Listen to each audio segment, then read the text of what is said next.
Hello my friends, for today's beer review we're going to be taking a look at Dogfish Head 60-Minute IPA. Dogfish Head 60-Minute IPA is one of technically 5 of the IPA series from Dogfish Head Brewery, and they do have other beers as well, but let me explain for a second. So first of all, before I even start this review, let me say that if you do not like really hoppy, citrusy beer, then you probably won't like Dogfish Head. But for those of you out here who like IPAs, I'm already going to go ahead and go on a leg and say that this is one of the best IPAs you can ever have. I've already had one, as you can see. I've had it in the past, so this is going to be a very positive review, but I did want to let you guys know what it tastes like. So, there's technically 5 variants of this beer. Basically, it says on the bottle, the continually hopped India Pale Ale. And so, basically what that means is that they're continuously hopped, but for how long determines which breed, really, of the beer we have coming in.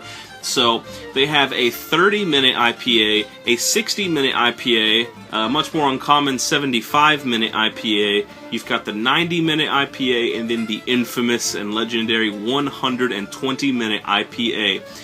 And this basically determines how long they are brewed and continuously hopped, which is also going to determine the dryness, the intensity of it, the alcohol by volume.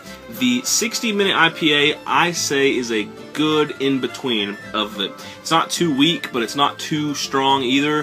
One thing that they do make clear is that even though these are extremely hoppy, they are not overly bitter either. So, I would actually say that this is probably one of my top 3 suggestions for a good starter IPA, I would say. There are going to be lighter ones out there, of course, which may be better for people who have never had an IPA, but this is a pretty damn good IPA. So, without further ado, let's crack it open, take a look at it, get a smell, and then taste it, see what you guys have to think about it. So, when it first pours out, it almost looks like a peach rosé when it comes straight out of the bottle. It's a very pinkish, kind of yellowy pinkish color, but it quickly, as we pour it into the glass, will change to a really nice, beautiful, orangish amber color, as you can see here. I did a pretty mild pour on that, but the head, I have seen it get up to about an inch before.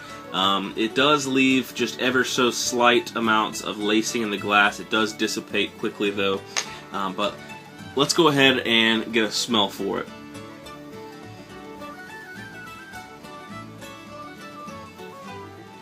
Incredibly hoppy, of course. Immediately you can smell the citrus. It smells straight up like I took a fresh grapefruit, cut it in half, and smelled it. Now, one thing I do want to point out to a lot of people, when they hear it's citrusy, they think it's one of those like fruit-flavored beers, like you know how they have those weird raspberry-flavored beers. It's not like that at all. It doesn't taste like you're eating a straight-up grapefruit. It has the citrusy grapefruit taste, but it's the savory side of it. It doesn't taste like a fruity beer by any means. So whenever people are talking about that, they don't mean the sweet, fruity, flavored malt liquor style beers or anything. It just has the aroma and the essence and the taste of those fruits. Getting some real grassy kind of notes almost.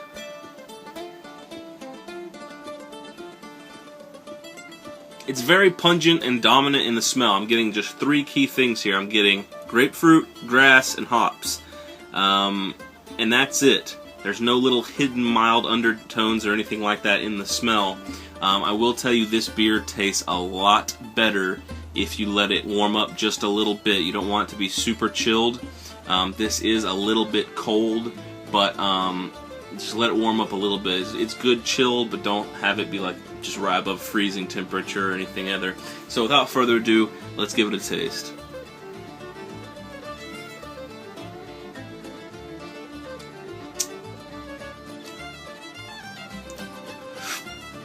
Stays true to its guns with the citrusy taste. You know, a lot of times in beer reviews, you're going to hear people who are just picking apart the taste and saying it tastes like this and this and this and this and this. This stays so true to its guns with the citrusy taste. I taste hops, and I taste grapefruit. and that's it. And that's not a bad thing. It is a bold, pure, just IPA taste. It really is one of in its own league. Dogfish Head is quite possibly one of the best breweries for IPA beers that I've ever tasted in my lifetime, period. It's amazing. I'm going to go out on a limb and say it's probably one of the best IPAs I've ever had in my lifetime.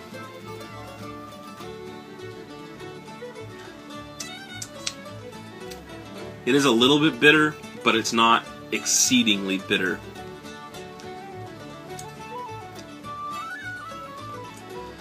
I would say it has a medium finish. The intense flavors are very quick, and there's a very mild bitterness that resides on the palate afterwards. But it's not excessive. It's something you could probably drink with a meal, I would say. So the verdict, no joke, guys. I'm going to say as a beer, this beer gets like a 4.85 out of 5, and if we're just talking about IPAs alone, I'm going to say like a 4.97 out of 5. And the only reason I'm not giving it a 5 is because I've had a lot of IPAs, but I haven't had all the IPAs, and it's hard to give a beer a 5 just without having plenty of other things to compare it to. As it stands now, with every IPA I've drank, this is a 5-star IPA. I mean, it's the best one I've ever had. Maybe there's another out there that's better.